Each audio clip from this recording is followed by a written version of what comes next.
Assalamualaikum warahmatullahi wabarakatuh. Alhamdulillah wa kafa wassalatu wassalamu ala hadin nabiyil mustafa wa ala alihi wa ashabihi al-sahbihi wal wafa. Asyhadu an la ilaha illallah wa malikul huda wa asyhadu anna Muhammadan abduhu wa rasuluhu mustafa. Rabbi shrah li sadri wa yassir li amri wa hlul 'uqdatam min lisani yafqahu qawli, amma ba'd. Puji dan syukur kita panjatkan kehadirat Rabbi Allah Subhanahu wa taala. Alhamdulillah wa syukurillah, malam ini kita masih bisa memaksakan diri dalam rangka memenuhi kewajiban ibadah sholat berjamaah, yaitu ibadah sholat maghrib. Insyaallah dilanjutkan dengan majelis ilmu. Salawat dan salam semoga limpahkan kepada junjungan kita habibana wa rasulana Sayyidina Muhammad Rasulullah SAW. Allahumma sholli ala sayyidina Muhammad wa ala ali sayyidina Muhammad. Hadirin kaum muslimin rahimakumullah, malam ini insyaallah perdana kembali kita membahas tentang tafsir. Jadi 2 pekan tafsir, 2 pekan fikih insyaallah. Tapi kalau ada permintaan dari jemaah kajian yang lain, insyaallah mudah-mudahan bisa dilaksanakan. Selanjutnya kami juga memohon nanti jamaah setelah sholat isya kalau bisa jangan dulu beranjak gitu ya, tetap di majelis ini karena kebetulan ada rezeki lah sedikit untuk kita cicipi bareng-bareng. Kalau kami Pak Haji dulu kebiasaan suka bikin bubur suro gitu ya, berhubung 10 Muharramnya udah lewat, ya udahlah ini penggantinya saja. Nah gitu ya. Tapi sebetulnya bukan macam bubur suro, bukan yang biasa aja. Nah, sebagai pengganti saja. Hanya tradisi saja atau kebiasaan ada atau Ramadan.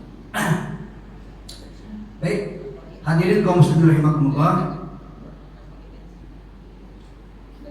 Dalam surat Al-Baqarah itu ada 3 tipe manusia. Yang pertama tipe orang yang beriman, itu diawali dari surat Al-Baqarah ayat ketiga sampai ke-6 kalau salah. Alladzina yu'minuna bil ghaibi wa yuqimuna sholata wa mimma razaqnahum yunfiqun wal ladzina yu'minuna bima unzila ilayka wa ma unzila min qablika wa bil akhirati hum ulaika ala hudan wa ulaika humul muflihun. Itu ciri orang yang beriman. 2 ayat itu tentang orang-orang kafir. Dan selanjutnya adalah tentang orang-orang munafik. Jadi ada 3 jenis orang ya, ada mukmin, ada kafir, ada munafik. Nah di sini karena kita masih membahas tentang Al-Baqarah, tentang ayat-ayat munafik, maka insya Allah ya kita harus komitmen dan konsekuen, walaupun banyak ayat tentang munafik ya kita tetap harus menafsirkannya. Baik. Hadirin kaum muslimin rahimakumullah, dalam diri kita itu ada 3 hal. Yang pertama fisik atau jasad. Ini yang kita lihat ya, jari tangan, hidung, telinga, itu fisik namanya. Yang kedua itu ada yang namanya akal. Yang ketiga ada yang namanya jiwa atau ruh. Itu. Fisik ada, akal ada, tapi jiwa tak ada. Kira-kira apa namanya? Maya, gitu ya.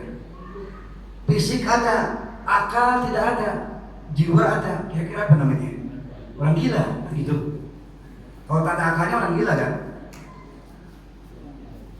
Jadi ketiga komponen ini wajib ada di antara kita. gitu ya. Satu saja yang tak ada, ya udah bukan manusia yang sempurna. Bahkan kalau tidak ada jiwa, bukan manusia lagi, disebutnya mayat, kan begitu. Sekarang begini, saya sengaja pembukaan seperti ini supaya tadabbur bagi kita gimana penghargaan kita kepada fisik, kepada akal, dan kepada jiwa. Sekarang saya mau tanya, sehari modal untuk fisik itu berapa? Makanan fisik itu diantaranya adalah ya 4 sehat 5 sempurna. Fisik lagi kan, nasi, gandum, protein, vitamin, dan sebagainya. Itu sehari habis berapa tuh? Belum lagi untuk menutupinya, bajunya berapa tuh? Celananya berapa tuh? Songkok kopiahnya berapa tuh? Kacamatanya berapa? Jamnya berapa? Cincinnya berapa? Berapa tuh fisik? Yang kedua, akal itu makanannya adalah ilmu. Akal itu makanannya ilmu. Orang yang tidak berilmu itu dipastikan akalnya kurang, kan gitu. Sedangkan jiwa atau ruh itu makanannya adalah ibadah. Ibadahnya kurang, berarti jiwanya juga kurang. Ada yang ilmunya tinggi, fisiknya bagus, tapi karena jarang ibadah. Coba lihat, banyak kan orang yang maksiat itu orang-orang pintar. Orang-orang korupsi itu orang-orang pintar semua. Itu jiwanya makanannya kurang, kan gitu. Rumusnya adalah kalau fisik dan jasad itu nilainya misalnya 100, makanannya gitu ya, maka akal itu harus 2 kali lipat. Kali 2 berarti berapa? 200. Kalau jiwa itu harus 2 kali lipat dari akal, kali 2 berarti 400. Nah sekarang silahkan introspeksi sama kita masing-masing. Pembiayaan yang paling banyak apa? Fisik, akal, atau nafsu, atau jiwa, atau ruh? Ya. Kalau fisik itu cenderungnya dunia. Kalau ibadah itu cenderungnya akhirat. Dunia itu lawan kata akhirat. Akhiratnya banyak, ya dunia pasti mengecil. Dia tak terlalu peduli maksudnya. Tapi kalau dunianya banyak, akhiratnya pasti kecil. Jadi itu pembukaannya seperti itu. Nah sekarang kalau kita coba iktibar, kita introspeksi, ternyata kita banyak memperhatikan fisik daripada akal, daripada jiwa. Fisik makan berapa sehari Pak? 3 kali kan? Sekarang kalau ilmu ngaji berapa kali Bapak sehari? Itu aja pokoknya. Sedangkan di sini suplemennya ini harus 100, ini harus 200, ini harus 400. Idealnya seperti itu. Kalau fisik itu sehari 3 kali, maka akal harusnya sehari 6 kali, kan begitu. Maka jiwa atau ibadah, jiwa yang makanannya ibadah itu harus 2 kali lipat dari akal, yaitu berapa? 12 kali. Kita begitu nggak Pak? Kita, Bapak, Ibu, termasuk saya, begitu nggak? Berarti kita nggak ideal sebagai manusia. Mohon maaf, ya. Nah gitu. Baik, ini hanya sekedar pembuka saja. Nah sekarang, kalau penyakit fisik itu pasti ada obatnya. Apa saja contoh penyakit fisik? Misalnya flu, ada obatnya. Sakit kepala, ada obatnya. Sakit perut, ada obatnya. Sakit akal, apa obatnya? Ada, misalnya psikolog atau terapi dan sebagainya. Sakit jiwa atau sakit perut, apa? Ini jiwa atau ruh, bisa juga iman gitu ya. Nah ini penyakitnya salah satunya adalah nifak, atau pelakunya disebut dengan munafik. Baik, ini cukup dulu sekian Pak ya untuk pembukaannya. Jadi ingat, perawatan fisik itu 1 kali, perawatan akal 2 kali dari fisik, perawatan ruh itu harus 2 kali dari akal. Kalau tidak demikian, kita belum bisa disebut manusia yang sempurna. Mohon maaf. Nah gitu aja. Nah sekarang susunan daripada jiwa kita itu ada yang namanya lapisan pertama itu sodrun atau sudurun.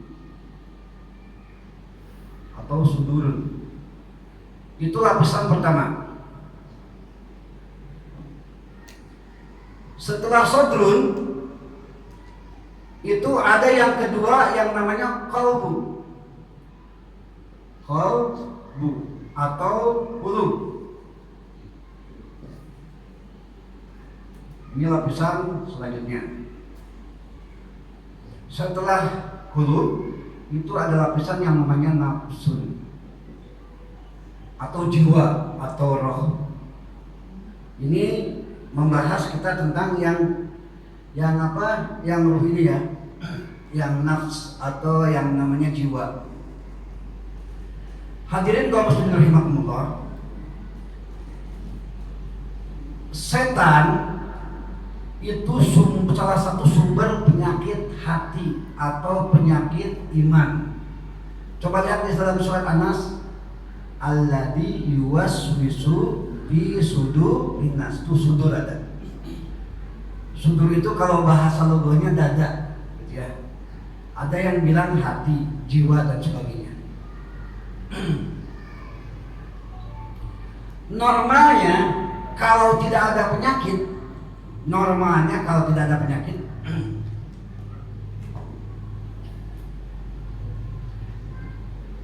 ketika nafsu itu jiwa, itu sebetulnya punya 2 kutub, Pak. Kutub positif dan kutub negatif. Kutub positifnya itu takwa.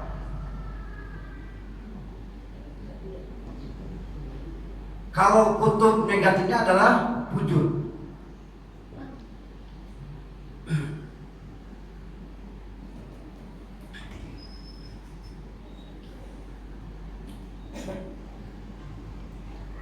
Hadirin kaum muslimin rahimakumullah.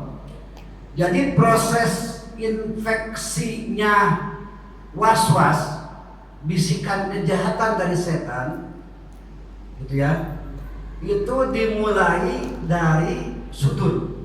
Alladzi yuwaswisu ya. Dimulainya kesini infeksinya, lapisan ini.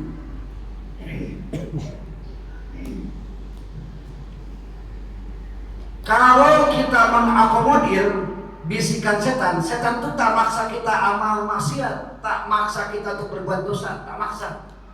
Akal kita punya pilihan kerjakan atau tidak, betul nggak Pak?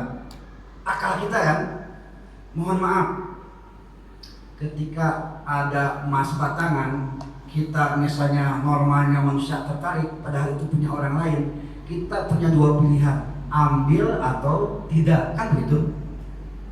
Secara akliyah, secara akal itu bisa membedakan mana yang baik, mana yang buruk. Ya. Nah, kecenderungan manusia itu 2 pilihannya. Kalau tak diambil, ya diambil, kan begitu. Kalau nggak berbuat baik, ya berbuat buruk. Maka kita kategori yang mana ketika kita dihadapkan pada sesuatu yang memang maksiat itu? Ketika alladzi yuwaswisu fi sudurin nas, gitu ya.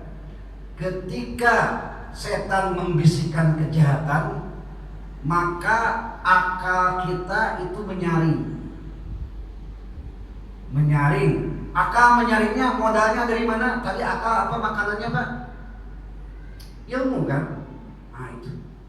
Kita bisa memilih baik dan buruk itu karena kita berpengetahuan, karena kita mengetahui. Kalau hewan tak punya akal, coba lihat kucing di teras kita, kan gitu. Ayam menebarkan tainya di rumah kita, padahal itu punya tetangga. Jangan salahkan ayamnya karena dia tidak berakal, kan begitu. Nah, akal itu menyaring apakah ini dieksekusi atau tidak. Nah, gitu. Kalau dieksekusi, kita melakukan kejahatan, maka masuklah ke dalam hati.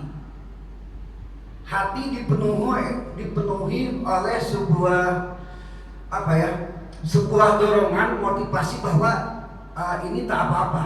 Kalau sering terus-menerus, ini jadi kebiasaan. Hati jadi kebiasaan. Kalau kita sering maksiat, itu hati jadi biasa, Pak, nggak merasa berdosa nantinya. Makanya dosa bisa berulang-ulang. Kalau hatinya sudah terbiasa, maka hati itu nanti akan dalam hadis Imam Muslim itu jadi nuktah, bintik-bintik hitam.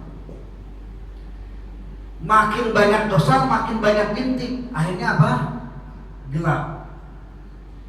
Kalau sudah gelap, maka jalannya itu bukan ke jalan ketika ke nafsun, itu bukan ketakwaan lagi, tapi kepada fujur. Penjelasannya versi saya seperti itulah gambarannya.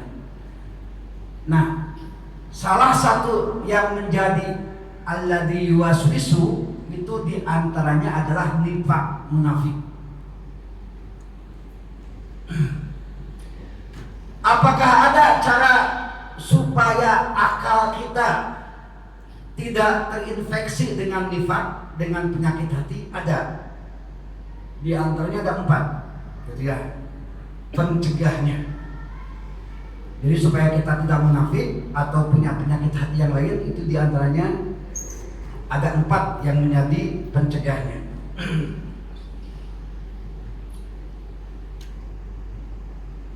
Bagaimana cara mendapatkannya? Cara mendapatkannya yang pertama, dalam surat Yunus ayat 57.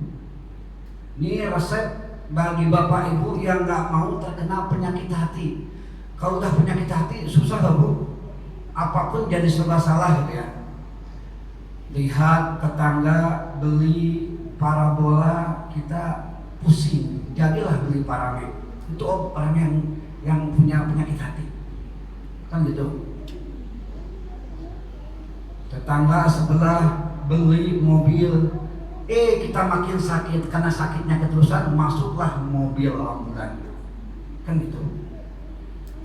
Udah masuk mobil ambulan, terdengar di ambulan dia tetangga sebelah beli tanah, beli rumah, dia pun masuk rumah, rumahnya rumah sakit, kan gitu.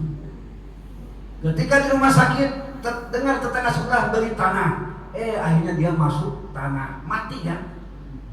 Itu orang yang punya penyakit hati, berburuk sangka, merasa diri benar, merasa diri paling baik dan sebagainya. Banyaklah penyakit hati itu, dan itu yang menguras habis amal ibadah kita, Pak. Mohon maaf, serajin-rajinnya sholat kita, sedekah kita, ibadah kita, zikir kita, kan sayang kalau sampai digerogoti oleh penyakit itu. Seperti halnya tubuh kita sehat, badan kita kuat, itu kan bisa digerogoti dengan penyakit kanker, dengan penyakit apalagi ya macam-macam penyakit lah. Penyakit hati juga gitu, menggerogoti daripada amal ibadah kita. Bahkan ada berburuk sangka, kata Nabi, iyyakum wadhanna fa inna dzanna aqdabul hadis. Hati-hati dengan berburuk sangka, sesungguhnya berburuk sangka itu sebohong-bohongnya perkataan, sebohong-bohongnya perbuatan, kan begitu. Nah, jadi dalam surat Yunus 57, ya ayyuhan nas qad ja'atkum mau'idatun mir rabbikum. Hai manusia, sungguh telah datang kepada kalian mau'idah. Mau'idah itu Al-Qur'an. Mir rabbikum, dari Tuhanmu. Jadi ini penyakit untuk manusia, bukan untuk orang beriman gitu ternyata. Karena panggilannya ya ayyuhan nas. Jadi Allah memberikan pengumuman kepada manusia bahwa telah datang Quran kepadamu dari Tuhanmu. Apa fungsinya? Wa syifaa'un lima fi sudur, menjadi obat hati, syifa, wa hudan, dan petunjuk, wa rahmah, dan rahmat. Ini namanya filter, ya. Jadi akal difilter dulu sama yang namanya apa tadi? Yang namanya sifat. Yang pertama sifat, yang kedua hudan, yang ketiga rahmat. Nah, ini filternya, merek filternya ini Pak.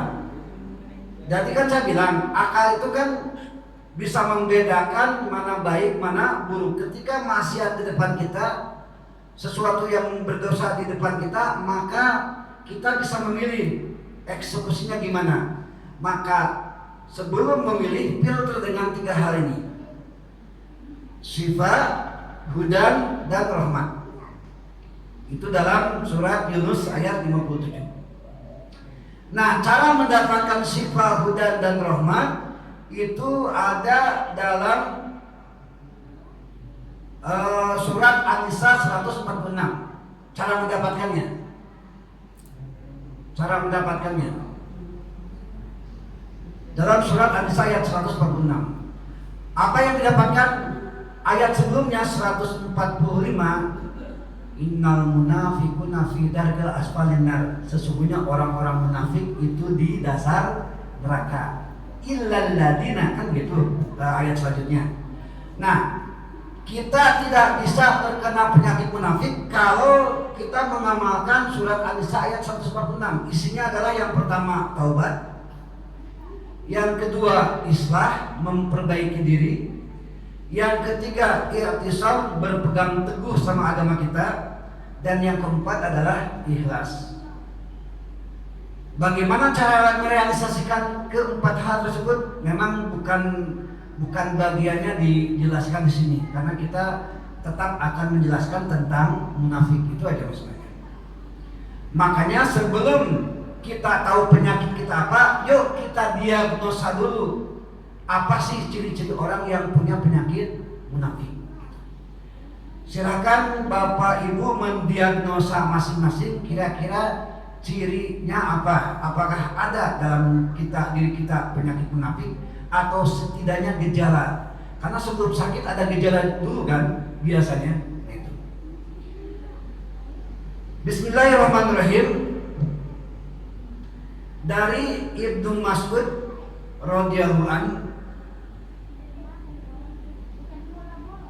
arba'un man kuna fihi kana munafiqan khalisan wa man kana fihi khaslatun minan nifaq hatta yada'aha.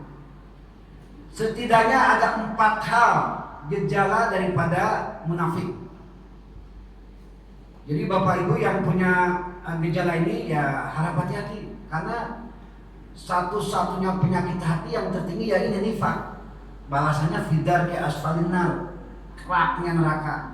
Jadi kalau dosa yang lain itu mungkin mungkin di tempat biasa atau di VIP mungkin ya. Tapi kalau munafik itu super VIP, memang khusus tempatnya, paling bawah, paling keras, paling kejam. Makanya kita ambil penyakit nomor 1 dulu, yaitu munafik. Yang pertama, wa idza hadasa kadzaba. Itu gejalanya. Kalau berkata itu bohong. Pertanyaannya sekarang, Bapak Ibu pernah bohong? Hati-hati itu. Itu gejala penyakit nifaq. Begitu. Bohong dalam pengertian ya bohong yang bisa menimbulkan maksiat atau dosa. Tapi kalau bohong yang sifatnya diperkenankan itu tidak jadi masalah. Contoh, istri kita masak sayur nih, karena mungkin baru mempraktekkan cara masak, namanya juga pengantin baru misalnya ya. Mungkin ada yang lupa nggak pakai garam, atau mungkin tertukar antara garam dengan gula putih gitu ya. Malahan banyakkan garam daripada gula, kan gitu ya. Ada yang lebih baik lagi, ambil 1 sendok, nah sendoknya diambilkan, masuk makan, nama sendoknya dimakan, ada nggak gitu? Itu tekstual namanya. Nah, misalnya istri kita masak, kebanyakan garam, ya dicicipi sama suaminya. Biasa kan kalau istri kan kepo ya, ingin tahu, ingin dihargai sama suami. Bang, gimana rasanya? Gitu. Kalau jujur, nah itu jelas akan membuat semacam kericuhan kecil rumah tangga kan gitu. Tapi suami bilang, aduh enak sekali deh, nggak ada masakan kayak gini. Emang nggak ada, nggak enak kan gitu. Bohong itu nggak jadi masalah, gitu ya. Jadi ada beberapa bohong yang diperkenankan. Nah tapi kalau di sini bohong dalam pengertian bohong yang memang sifatnya berdosa. Jadi kalau kita punya sifat sering berdusta, hati-hati, itu gejala munafik. Itu penyakit nomor 1, penyakit hati. Yang kedua, wa idza ahada qadar. Apabila dia membuat janji, ingkar. Sekarang pertanyaannya, kita pernah berjanji ingkar nggak? Gitu ya. Makanya kalau kita janji, biasakan kita iringi dengan kalimat insya Allah. Walaupun tetap insya Allah jangan jadi tameng, mentang-mentang insya Allah nggak datang, nggak bisa seperti itu juga gitu ya. Insya Allah itu adalah ungkapan bahwa kita kepastian itu tetap di tangan Allah Subhanahu wa Ta'ala. Wa idza hasama fajar. Ketika berselisih dia zalim. Maksud berselisih zalim itu begini. Jadi ketika ada pertengkaran, dia memanfaatkan kesempatan dalam kesempitan. Seperti itulah gambarannya. Saya tidak bisa menjelaskan secara detail. Yang jelas, orang-orang yang memanfaatkan perselisihan dengan cara zalim itu bisa dipastikan gejala daripada penyakit nifak atau penyakit munafik.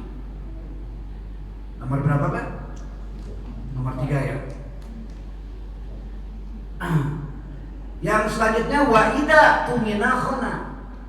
Apabila dipercaya berkhianat. Pernah kita dipercaya jadi pengurus misalnya, pengurus apalah terserah, pengurus organisasi atau pengurus apa, tapi kita misalnya tidak melaksanakan amanah sesuai dengan keinginan jamaah, keinginan masyarakat, itu namanya gejala munafik. Baru gejala ya Pak ya, karena itu kita kan lagi diagnosa dulu gitu. Yang kelima, walaqad ra'aitana wa ma yatakhallafa anha illa munafiqun walaqad kana rajulun yu'ti bihi. Jadi begini, kami, kata Ibnu Mas'ud, sering melihat orang yang tinggal gitu ya, yang tinggal dengan jamaah, maksudnya yang meninggalkan sholat berjamaah, ilal munafikun, kecuali orang yang munafik. Berarti bahasa tekstualnya, mohon maaf, orang yang tidak sholat berjamaah itu gejala munafik. Itu aja Bu.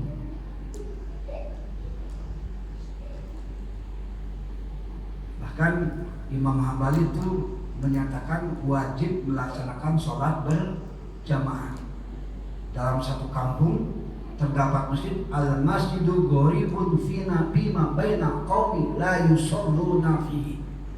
Orang yang dekat masjid tidak mau sholat berjamaah, wala nadru binadir rahmah. Allah tidak akan melihat dengan pandangan rahmat. Ini rahmat. Nanti berhubungan terus ini. Jadi mohon maaf Pak, Bu, kalau masih punya anak yang sudah akil balik, mohon maaf betul, punya tetangga kiri kanan, kalau belum bisa melaksanakan sholat berjamaah ya diajak. Makanya saya secara pribadi salut sama jamaah tabligh gitu ya. Salah satu misinya adalah mengajak sholat berjamaah. Itu fungsinya. Ya. Alhamdulillah wasyukurillah. Kalau saya memang belum sanggup gitu ya, entah kenapa, mudah-mudahan suatu saat nanti insya Allah. kan gitu. Nah jadi gitu ya, ciri-ciri yang terdiagnosa punya gejala penyakit munafik adalah yang tidak mau sholat berjamaah. Ingat, berjamaah. Berjamaah itu lebih daripada satu orang, berarti minimal 2 orang, imam dan makmum. Nah, gitu. Bagaimana dengan perempuan? Ya kalau perempuan sih tidak diwajibkan gitu ya, dalam konteksnya seperti itu. Ini maksudnya wajib menurut imam pandangan mazhab Syafi'iyah, wajibnya wajib kifayah.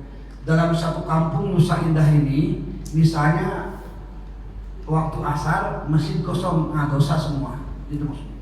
Tapi kalau ada yang melaksanakan sholat berjamaah walaupun 2 orang, terbebas dari dosa. Jadi hukumnya sama dengan hukum mengurus jenazah, mengkafani, memandikan, memandikan, mengkafani, menyolatkan dan menguburkan. Itu derajatnya sama dengan sholat berjamaah.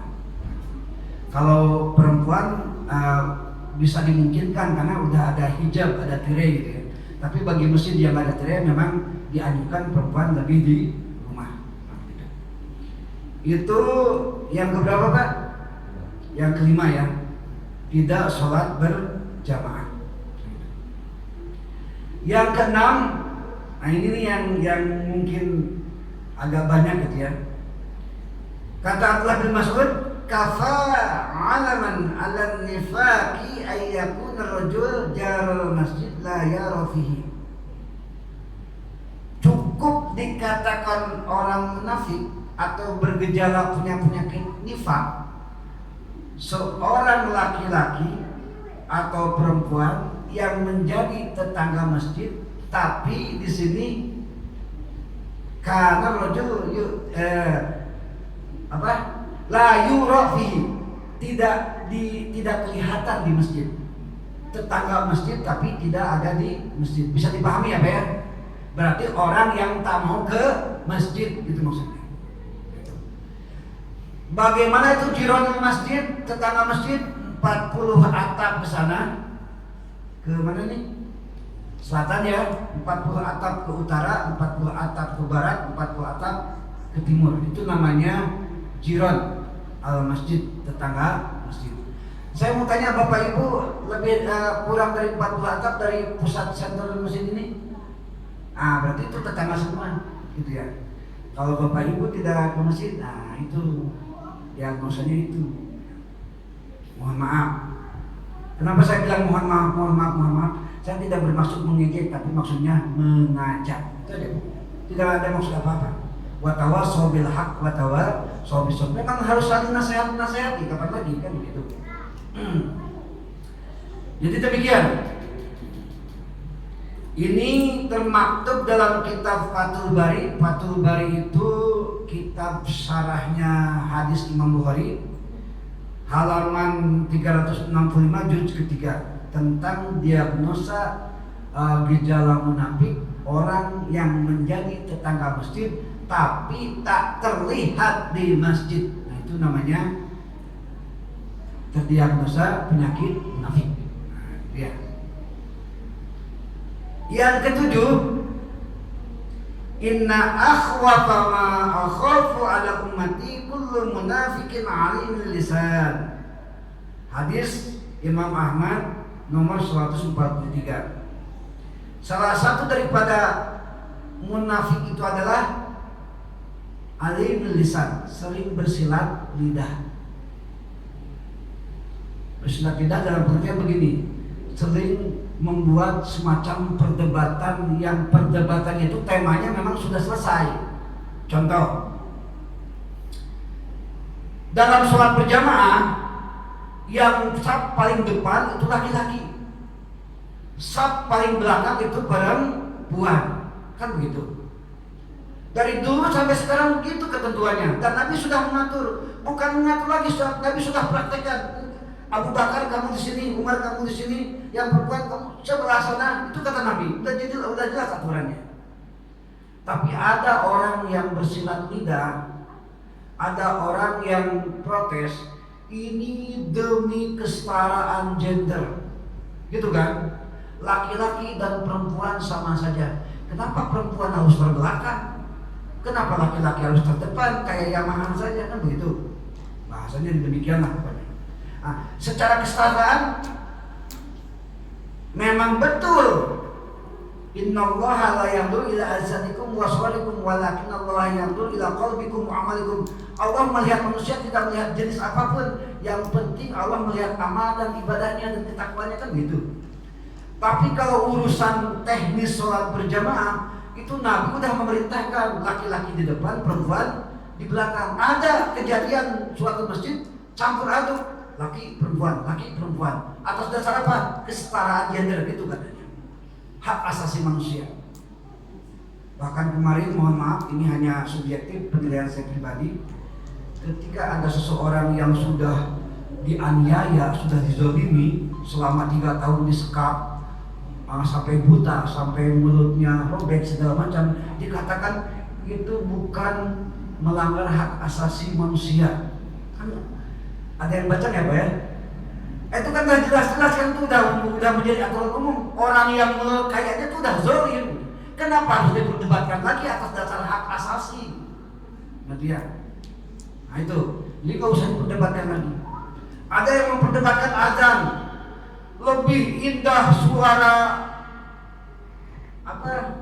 suara nyanyian atau suara kidung daripada azan. Seperti itu dulu ada. Kalau masalah salah satu daripada putri mantan presiden lah, tak usah disebutkan dia. Itu kan menimbulkan perdebatan lagi dan sebagainya. Nah, banyak sekali. Jadi Bapak Ibu, kalau Bapak Ibu coba berdebat dengan sebuah kebenaran yang mutlak, itu namanya terdiagnosa ciri-ciri orang munafik. Itu aja. Contoh satu lagi, mohon maaf nih, sering di antara kita nih, ilmu waris. Demi keadilan kepada anak-anak saya bagi rata anak laki-laki dan anak perempuan. Zalim, karena tidak sesuai dengan aturan Allah. Silakan cek. Mungkin ada yang punya pengalaman ketika pembagian waris, anak laki-laki dan anak perempuan mendapatkan hak yang sama. Itu kesannya adil kan? Kesannya merata, padahal itu tidak sesuai dengan ketentuan Allah Subhanahu wa Ta'ala. Bukankah anak perempuan itu setengah daripada satu bagian laki-laki, kan begitu? Aturannya seperti itu gitu ya.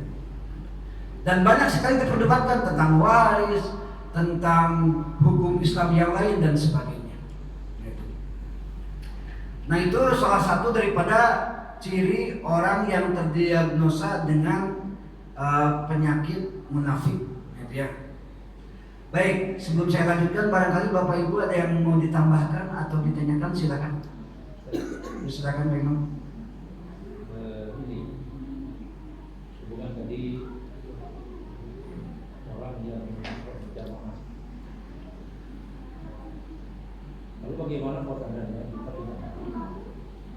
kita ini untuk mengajak anak kita yang ada, kita oke lah rajin dia. Bagaimana kita jadi tidak? Apakah termasuk dia yang ditanya? Ditanya. Baik, kita sepakati dulu. Menurut Imam Mazhab, sholat berjamaah itu ada 3. Yang pertama, mazhab Hanabilah atau Hambali ya, itu wajib ain. Kalau mazhab Syafi'iyah itu wajib kifayah atau fardu kifayah. Kalau Imam Hanafi itu sunnah muakkadah. Kita sepakat yang mana dulu? Wajib ain, wajib kifayah atau sunnah muakkadah? Dan jelas ya ini kita ya. Wajib kifayah. Yang berat itu bukan kifayahnya, tapi wajibnya itu. Nah sekarang begini, ketika kita mengajak keluarga kita, gitu ya, untuk sholat berjamaah, itu kalau sudah ada ajakan, selesailah urusan kita, kan gitu ya. Walaupun sebagai orang tua memang harus memaksakan diri, apa fungsinya orang tua? Kan Anak itu amanah dari Allah, jangan disia-siakan. Supaya tidak sia-sia, ajak anak berbuat baik juga kan begitu. Nah, bagaimana kalau hanya membiarkan saja, pembiaran? Ada kaidah usul yang mengatakan asyariku fi syarri syarru, yang membiarkan dosa, dosa juga. Kalau seandainya meninggalkan sholat berjamaah dosa, maka membiarkan atau tidak mengajak sholat berjamaah dosa juga. Logikanya begini Pak, ada perkelahian gitu ya, dan kita memungkinkan untuk bisa mendamaikan, tapi kita tidak mau mendamaikan karena malas saja, nggak mau, maka dosa perselisihan itu sama dengan dosa orang yang membiarkannya. Karena membiarkan dosa, membiarkan maksiat, dan dia tidak berbuat apa-apa padahal dia mampu kan begitu. Jadi demikian. Asyariku bisyari saru. Yang penting jangan ada pembiaran. Kalau ngajak, ya itu memang kewajiban kita, kewajiban kepada keluarga kita, anak-anak kita dan sebagainya. Jadi yang penting sudah ada ajakan. Ada 3 kriteria. Man ra'a minkum munkaran falyughayyirhu bi yadihi, fa illam yastati' fa bi lisanihi, fa illam yastati' fa bi qalbihi. Yang pertama dengan kekuatan tangan, paksa. Coba. Jemaah yuk. Paksa kalau bisa, gitu. Masa orang tua nggak bisa maksa anaknya? Kan gitu ya. Kalau orang tua semua bisa maksa anak, penuh di masjid berjamaah kayaknya, kan gitu ya. Kalau bisa dipaksa, minimal anak sudah balik gitu ya. Syukur-syukur ketika tamyiz itu anak sudah bisa membedakan mana baik mana buruk. Kalau udah tamyiz silakan bawa ke masjid. Tamyiz itu anak yang belum balik tapi dia udah bisa diatur sama yang tua, itu tamyiz namanya. Nanti ya. Jadi kesimpulannya, sepanjang kita masih mengajak itu sudah tak ada beban bagi kita. Tapi kalau kita membiarkan, maka kita termasuk kepada ya golongan itu karena membiarkannya itu. Ketika ada pencurian, kita tidak mencegah, maka dosa pencuri sama dengan dosa kita yang membiarkannya, kan gitu. Pembiaran namanya. Gitu Pak. Ya bisa. Tadi kan makan sisnya. Apa? Kalau tadi yang posisi tadi. Jadi orang yang posisi dalam jatuh sama saja. Ya. Karena bagaimana? Yang dalam sholat kita tidak ajak ini anak sendiri. Jadi sama dosa anak sholat dan kita tidak sholat. Soalnya tadi kan perbandingan begitu. Tadi kita mampu anak kita, tapi kita tidak ajak. Jadi kira-kira sama dengan dosa anak yang tidak sholat, dan kita tadi membiarkan dia, gitu. Ya. Makanya sepakat dulu hukumnya apa dulu gitu. Kalau hukumnya kayak Hanabilah wajib, ya jelas kalau kita membiarkan anak tidak berjamaah dosa kita. Kalau kita lihat wajib kifayah itu kan kewajiban kolektif ya. Jadi kewajiban kolektif itu ada yang sudah mengerjakan, yang lain tak jadi masalah kan gitu. Konteks secara umum, secara kampung, secara desa itu bisa diterapkan dalam wajib kifayah atau fardu kifayah. Ketika ada sholat yang berjamaah di sini 1-2 orang, bukan 1 orang, 2 orang, selesai semua, silakan mau sholat di mana, gitu ya, nggak jadi masalah, nggak berdosa. Tapi ketika misalnya waktu asar atau waktu duhur masjid sepi, sedangkan di sini masyarakatnya ada, maka itu dosa semuanya. Bagaimana dengan konteks keluarga? Kalau konteks keluarga itu beda dengan yang sifatnya umum, satu kampung atau satu desa. Ini masalahnya keluarga memang. Yang jelas kalau keluarga, tanggung jawab orang tua itu diantaranya memastikan ibadahnya anak-anak. Jangankan memastikan. Ku anfusikum wa ahlikum naro, kan jagalah dirimu dan keluargamu. Anak saja dihukum normatif gitu ya, dihukum positif. Kalau dia melakukan pencurian itu orang tuanya kena nggak? Kena kan? Hukum positif aja kan gitu. Padahal yang melakukan pencurian anak, orang tuanya kena juga. Minimal orang tuanya jadi saksi lah, atau maksimal dia harus bertanggung jawab mengganti misalnya kan gitu. Demikian juga di keluarga. sholat berjamaah memang di sini ada perdebatan antara wajib dan wajib kifayah. Tapi kalau dengan urusan keluarga itu double masalahnya. Karena nasnya udah jelas, ku anfusakum wa ahlikum naro. Gitu ya. Bahkan mohon maaf Pak Imam, mohon maaf betul. Saya mohon maaf ya, langsung contoh aja. Misalnya nih Pak Imam, mohon maaf ya, sebutkan istri Pak Imam misalnya tidak berhijab dan dibiarkan, itu mohon maaf, kasarnya nanti pertanggungjawabannya bukan istrinya saja, termasuk Pak Imam juga sebagai suaminya. Kenapa suaminya tidak bisa mendidik istrinya kan? Sebetulnya tanggung jawab suami itu banyak sekali gitu ya. Jadi hadirin kaum muslimin rahimakumullah. Jadi dalam pengajian ini memang menjadi refleksi buat kita, termasuk bagi saya juga gitu ya, yang sudah punya keluarga, bagaimana memaksimalkan keluarga kita untuk lebih mendekatkan diri kepada Allah Subhanahu wa Ta'ala. Ya caranya ya diantaranya itu, kita memaksa anak-anak kita untuk ke masjid, untuk majelis ilmu dan sebagainya. Gitu. Itu mungkin ya Pak Imam ya. Mohon maaf itu penjelasannya kurang memuaskan gitu ya, karena memang kita belum bisa memastikan sholat berjamaah itu hukumnya apa. Tapi kalau secara pandangan ulama Syafi'iyah memang itu hukumnya wajib kifayah atau fardu kifayah. Tapi kalau dalam konteks keluarga, menurut saya secara pribadi itu double, karena ada faktor suami, kepala rumah tangga punya kewajiban untuk mendidik anak-anaknya. Jadi kalau anak-anaknya dibiarkan tidak sholat, jelas dosa. Anak-anaknya dibiarkan tidak berjamaah, jelas dosa. Nah, itu. Silakan Bapak Ibu, ada yang lain sebelum saya lanjutkan. Baik, hadirin kaum muslimin rahimakumullah. Yang selanjutnya, bagaimana dengan diagnosa atau gejala penyakit munafik zaman sekarang? Ini yang 7 ini adalah konteksnya zaman dulu gitu ya. Dalam tafsir Al-Quran Majid An-Nur itu dijelaskan ada beberapa tambahan untuk gejala munafik zaman kekinian yang memang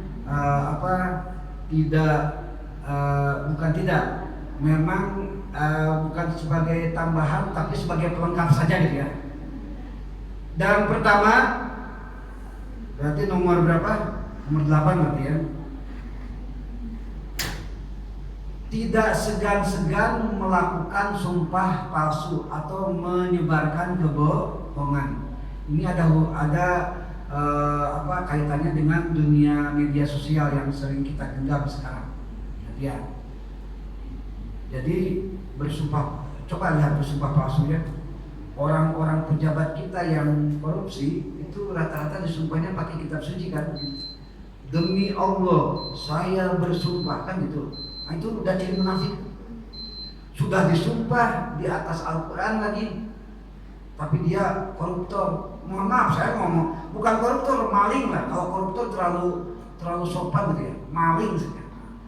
Sudah pejabat tapi maling, padahal disumpah dalam Al-Quran, itu namanya ciri orang munafik. Yang selanjutnya, ada rasa senang ketika Islam terpecah belah. Maksudnya begini, Bapak Ibu sering kan melihat di TV atau di media sosial atau di media-media yang lain terjadi perbedaan, terjadi perdebatan, bahkan terjadi perselisihan sehingga menimbulkan menimbulkan persepsi bahwa Islam itu ternyata ricuh, Islam itu ternyata tidak damai dan sebagainya. Nah, orang-orang itu ada yang gembira seperti itu, bermain di atas air yang keruh atau menggunting dalam ribatan. Itu ciri khas munafik seperti itu. Kalau kita lihat agama kita diobok-obok, direndahkan, diolok-olok, memang yang mengolok-olok itu ciri khas daripada orang-orang munafik. Dan kalau kita merasa senang, merasa tenang, membiarkan saja, kita pun termasuk daripada gejala ciri-ciri orang munafik. Setidaknya harus ada reaktif lah, ada bereaksi lah kepada hal-hal yang seperti itu. Yang selanjutnya, yang membiarkan menyakiti hati Nabi. Mohon maaf, saya pernah membaca sebuah tulisan. Ayah bundanya Nabi itu di neraka. Bapak Ibu pernah dengar nggak? Nah itu kan, itu jelas-jelas kan, itu menyakiti hati Nabi itu. Jangankan Nabi, saya ngomong gini aja. Mohon maaf ya Pak Haji, saya ngomong sampai, oh Bapak Pak Haji itu masuk neraka, jahat loh. Pasti Pak Haji sakit hati kan? Orang tua sendiri disebut jahat, orang tua sendiri disebut celaka kan? Ini jelas-jelas. Yang namanya Sayyid Abdullah sama Sayyidah Siti Aminah memang tidak bertemu dengan zaman kenabian Rasulullah Shallallahu Alaihi Wasallam, kan begitu. Tapi masih menjalankan ajaran daripada Nabi Ibrahim alaihi salam. Jadi mentang-mentang tidak melaksanakan syariat Islam, diponis saja begitu. Bapak Nabi, ibu Nabi itu ada dalam neraka. Itu jelas menyakiti hati Nabi. Kadang kita bacanya biasa-biasa saja, cuek. Nah itu ciri gejala orang munafik. Harusnya ada reaksi dalam diri kita, protes dalam hati. Ini nggak benar nih, gitu maksudnya.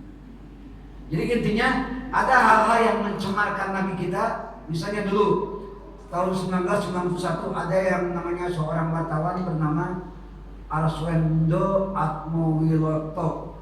Udah mati ya? Itu tabloid Monitor kalau nggak salah. Itu menempatkan Nabi di ranking ke-11, Soeharto ke-1, Jainuddin ke-8. Reaksi orang gimana? Macam-macam. Ada yang protes, nah itu namanya apa?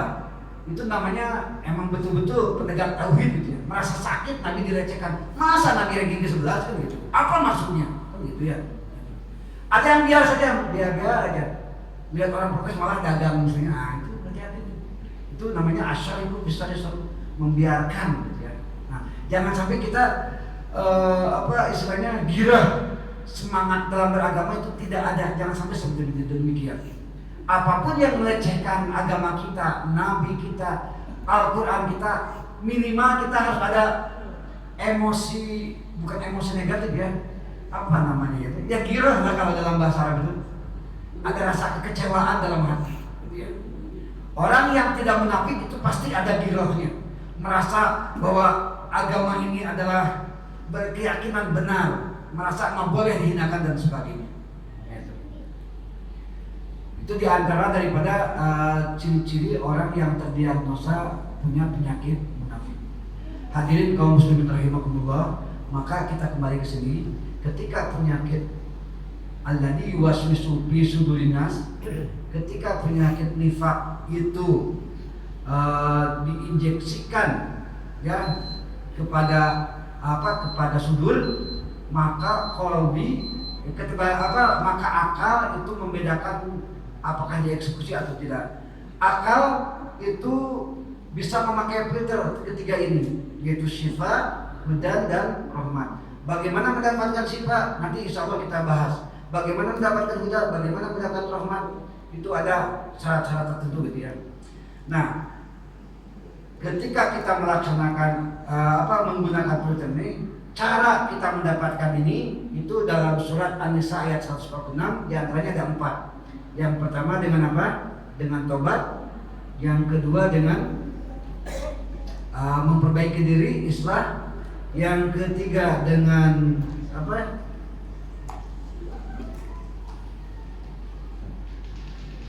Mana tadi ya? Ada 4 lah. Tobat, islah atau memperbaiki diri. Terus yang ketiga adalah ikhlas. Itu diantaranya hal-hal yang bisa didapatkan dari sifat hudan dan rahmat. Hadirin kaum muslimin rahimakumullah.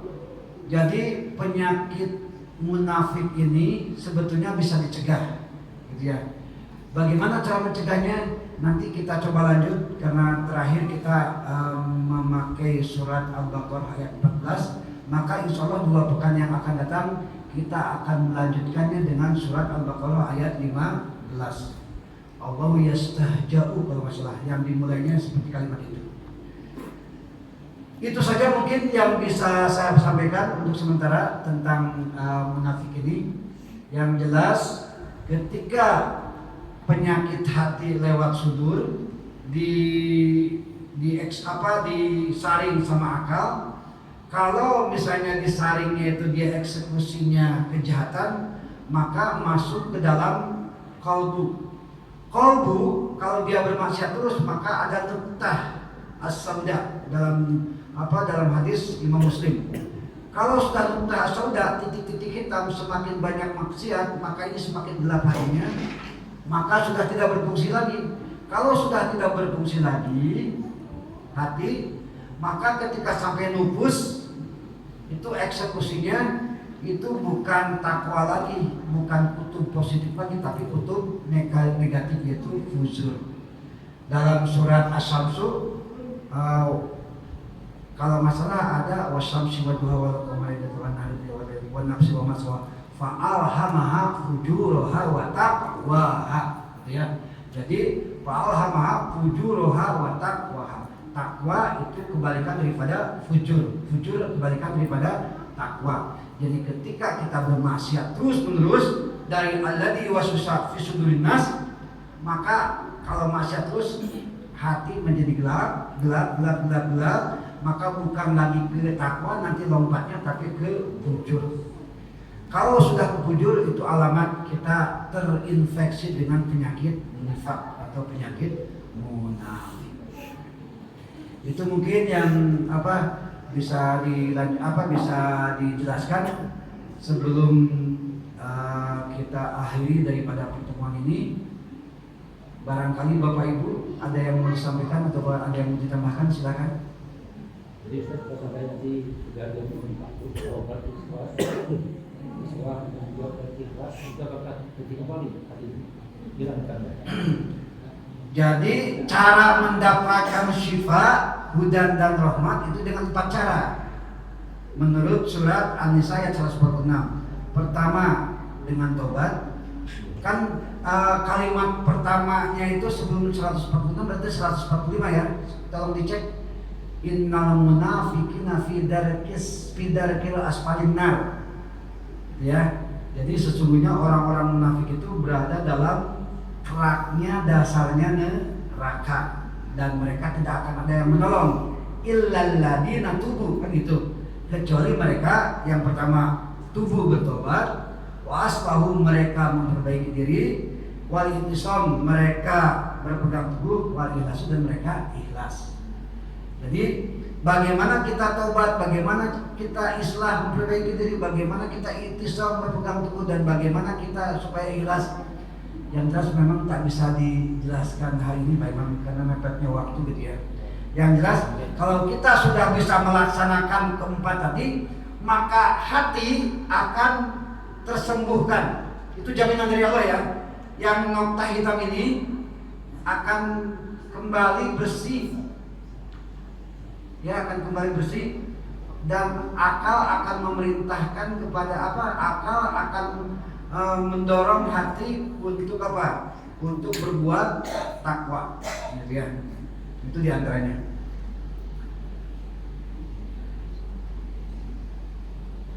Baik, hadirin kaum muslimin rahimakumullah. Jadi dasar dasar daripada penyembuhan penyakit hati itu yang pertama surat Yunus ayat 57, merek obatnya ya. Merek obatnya itu, ini bahasa saya ya, nyebut merek BRW kan. Sebetulnya dalam tafsirnya bukan merek, ini supaya agak kekinian aja lah. Nah, bagaimana cara mendapat obatnya? Cara mendapat obatnya silahkan amalkan surat An-Nisa ayat 146. Itu resepnya itu resepnya dari Al-Quran semua gitu ya. Nah, gitu. Tapi kalau misalnya tidak bisa melaksanakan ayat 146 dari surat An-Nisa, maka tidak akan bisa mendapatkan syifa. wa nunazzilu minal Qur'ani ma huwa syifaa'un wa rahmatun lil mu'minina wa la yazidu dzalimin illa khasara. Salah satu fungsi Al-Quran itu kan sifat penyembuh hati ya. Makanya ada beberapa kiai itu bisa memberikan obat kepada jamaahnya itu dengan ayat Al-Quran. Bisa, silakan aja. Asal tetap kita berpegang teguh, tetap yang maha penyembuh itu adalah Allah Subhanahu wa Ta'ala. Gitu ya. Yang kedua dengan hudan, kan gitu. Hudan itu dalam Yunus 57 dikatakan menjadi apa? Sebagai petunjuk gitu ya. Jadi kalau udah ada hudan, udah ada petunjuk, kita bisa membedakan mana yang baik, mana yang buruk. Karena setan itu lebih senior daripada kita, Pak. Setan yang menggoda kita bisa aja usianya sudah ribuan tahun. Karena setan itu beranak pinak, gitu ya. Jin itu kan terbagi dua, ada jin soleh, ada jin kafir. Jin kafir itu salah satunya adalah setan. Setan itu beranak pinak. Setan lahir, manusia lahir. Manusia meninggal, setan tetap karena perjanjian dengan Allah sampai hari kiamat. Nah, yang menggoda kita tuh lebih senior daripada kita. Kita kan baru 40 tahun, baru 50 tahun, baru 60 tahun, baru 70 tahun. Tuh setan wala alihi wa sahbihi ajmain gitu ya. Keluarga dan sahabat-sahabatnya itu udah ribuan tahun usianya. Mereka terkodifikasi ilmu tentang ilmu tentang bisik-bisik, ilmu tentang menggoda dan segala macamnya. Alhamdulillah wa syukurillah, walaupun kita digoda sama setan yang senior, yang usianya jauh di atas kita masih bisa sholat, masih bisa ngaji, masih bisa berjamaah. Kita terhindar daripada ciri-ciri munafik. Tapi kalau kita tidak mau ke masjid, tidak mau sholat berjamaah, berarti setan berhasil, kan gitu. Maka hudan adalah salah satunya. Yang ketiga adalah rahmat. Bagaimana cara mendapatkan rahmat Allah? Itu ada 12. Ada 12 hal yang harus kita lakukan ketika kita ingin mendapatkan rahmat Allah Subhanahu wa Ta'ala. Kenapa dengan rahmat? Begini Pak, ada seorang ulama ya soleh, ibadahnya luar biasa, itu memohon kepada Allah supaya dimasukkan surga, tapi di hatinya terbersit bahwa dia masuk surga itu karena amal ibadah dia, bukan karena rahmat Allah. Itu masalahnya. Jadi Bapak Ibu, seandainya kita masuk surga, amin, itu bukan karena amal ibadah kita, karena amal ibadah kita itu kecil sekali gitu ya, tapi itu karena rahmat Allah Subhanahu wa Ta'ala. Nah sekarang persoalannya bagaimana cara mendapatkan rahmat? Itu ada 12 hal yang harus kita lakukan. Kapan dijelaskannya 12 hal? Insya Allah 2 pekan yang akan datang ya. Sekian dan demikian, mudah-mudahan ada guna dan manfaatnya. Wallahumma fi ila qawmi thariq. Wassalamualaikum warahmatullahi wabarakatuh. Oh, tidak ada yang mengingatkan sih.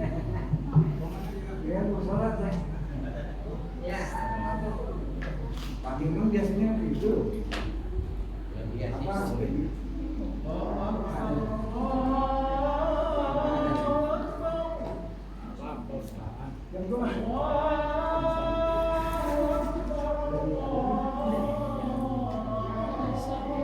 Jamaah, nanti setelah Falisa jangan dulu beranjak ya. Ada yang harus dicicipi.